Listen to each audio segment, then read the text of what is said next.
Good morning, students. Let's continue part 2 of chapter 14 Perimeter, Area and Volume. Topics to be covered: define area, units of area, real life examples, formulae to find area of irregular shapes, find cost of tiling or painting, and last one is find the number of bricks or tiles. Area. Area can be defined as the space occupied by a flat shape or the surface of an object. So area आपके पास क्या होता है, एक ऐसी चीज जो space को occupy करे, right. So area is two dimensional होते हैं. डिमेंशंस मीन्स उसकी साइड्स जो हैं एरिया की टू होती हैं. To find the area of any surface you need to know its two sides. आपको अगर किसी भी चीज़ का एरिया फाइंड करना है तो then you have to know the two sides of the area. आपको उस पर्टिकुलर फिगर की टू साइड्स जो हैं वो पता होनी चाहिए. Area is always measured in squares. Squares में मेजर होता है. The units of area is square units, और जो इसकी यूनिट्स हैं वो स्क्वायर यूनिट्स होती हैं. For example square centimetre, square metre, et cetera, right. So area क्या होता है, एक टू डिमेंशनल सरफेस होती है और एक ऐसी चीज दैट ऑक्यूपाई स्पेस, जो स्पेस को ऑक्यूपाई करे. टू डिमेंशंस मीन्स इसकी टू साइड्स होती हैं, length and breadth. Units of area. Area is measured in square units such as metre square, centimetre square, kilometre square. ये एरिया की units होती हैं, एक्सेट्रा. मीन्स उसके हम पावर में स्क्वायर लगाते हैं, right. Given below is a table of units of sides and corresponding units for areas. ये साइड आपके पास मिलीमीटर में अगर गिवन है देन एरिया उसका मिलीमीटर स्क्वायर हो जाएगा. If side is given in centimetre then area must be centimetre square. Means आपने उसके पावर में यहाँ पे स्क्वायर स्क्वायर लगाना है एरिया के केस में, okay. Next is real life examples of area. In real life situations, area can be used in floor covering like carpets and tiles. Carpets और tiles वगैरह का जो भी area है उसमें हम उसको use करते हैं. मीन्स हमें अगर कितना कारपेट लेना है हमें उसका एरिया पता होना चाहिए कि हम कितना उसको लेना चाहते हैं, उसकी लेंथ कितनी लेना चाहते हैं और ब्रेथ कितनी लेना चाहते हैं, right. Moreover fabric use for clothing also require area. अगर जब आप क्लोथ्स बाई करते हो then you need to know the area. हमें उसकी, हम कपड़े की लेते हैं ना, लेंथ लेते हैं कपड़े की, कितनी लेंथ चाहिए, कितनी हमें ब्रेथ चाहिए. Means in that case you need to find area. Next one is wallpaper and paint can also be use for area measurements. अगर आपने वॉलपेपर या पेंट वगैरह करना है तो उसके लिए हमें उसका एरिया वॉल का पता होना चाहिए कि कितना है, तो उस हिसाब से उसको पेंट किया जाता है, ओके. नेक्स्ट वन इज फॉर्मूले टू फाइंड एरिया. एरिया के फॉर्मूले क्या होते हैं. Area of square that is equal to side square. This is square और उसका एरिया क्या होगा स्क्वायर का, साइड का whole square. Next one is area of rectangle. Area of rectangle that is equal to length multiply breadth. Find area and perimeter of irregular shapes. अगर आपके पास shapes irregular हों then how to find area. Find the area of the given figure. ये आपके पास area है given figure का, you have to find the area, right. So आपको गिवन फिगर है, फर्स्ट ये वाली फिगर है, मैं इसको फर्स्ट फिगर ले लूंगी. This is the second figure, right.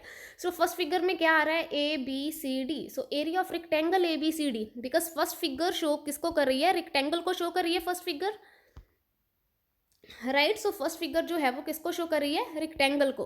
तो एरिया इसका हमारे पास क्या हो जाएगा, रेक्टेंगल का फॉर्मूला क्या होता है, L multiply B. L multiply B that means इसकी लेंथ जो है वो इस फिगर की 3 है, ब्रेथ इसकी जो है वो 1 है. So 3 multiply 1 that is equals to 3 centimetre square. Similarly second figure जो है ये भी रेक्टेंगल है, लेंथ उसकी हमारे पास 2 है, ब्रेथ उसकी 1 है. So 2 multiply 1 that is equals to 2 centimetre square, right. Now you have to find the area of the whole figure. आपने तो पूरी फिगर का एरिया फाइंड करना था, तो हमने क्या करना है, दोनों को ऐड कर देना है. 3 + 2 that is equals to 5 centimetre square. तो आपको ये होल फिगर का एरिया आपका आ जाएगा, right. Next one is cost of tiling और पेंटिंग. अगर आपने कॉस्ट फाइंड करनी हो, कॉस्ट ऑफ टाइलिंग और painting is equals to area multiply cost per square unit. Means आपके पास एरिया होना चाहिए एंड एरिया होना चाहिए और cost per square unit means 1 unit की कॉस्ट आपके पास पता होनी चाहिए, right. So example, find the cost of painting a wall. आपने एक वॉल पेंट करनी है having length 80 metre and breadth 15 metre at the rate of ₹4 per square metre. Means 1 square metre, 1 metre square की कॉस्ट ₹4 है, तो आपने उसकी cost overall find करनी. Means first you need to find the area, because ये आपने formula लगाना है तो आपके पास पहले एरिया होना चाहिए, ओके.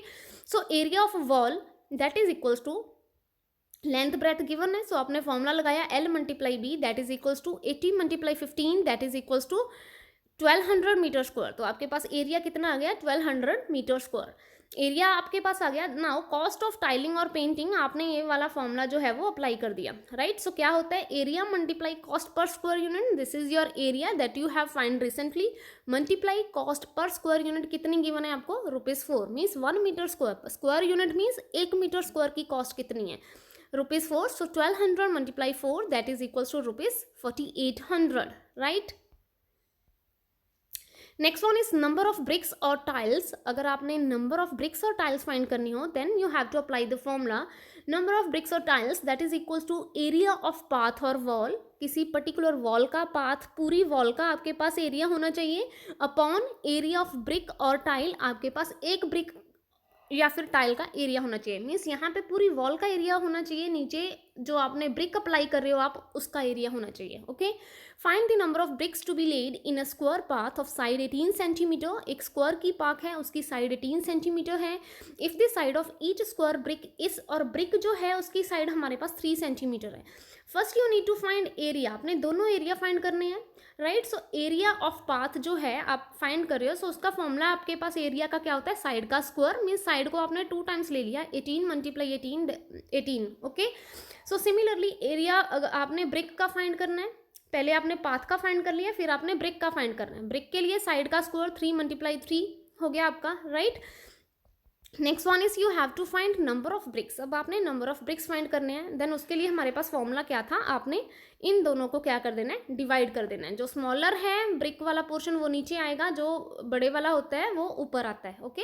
सो 18 मल्टीप्लाई 18 अपॉन 3 मल्टीप्लाई 3, कटिंग हो गई है, 3 1 जा 3, 3 6 या 18, here is 3 1 जा 3, 3 6 या 18, 6 6 या 36, so your answer is 36, that means number of bricks कितनी अप्लाई हो रही हैं, 36। Thank you students and have a nice day.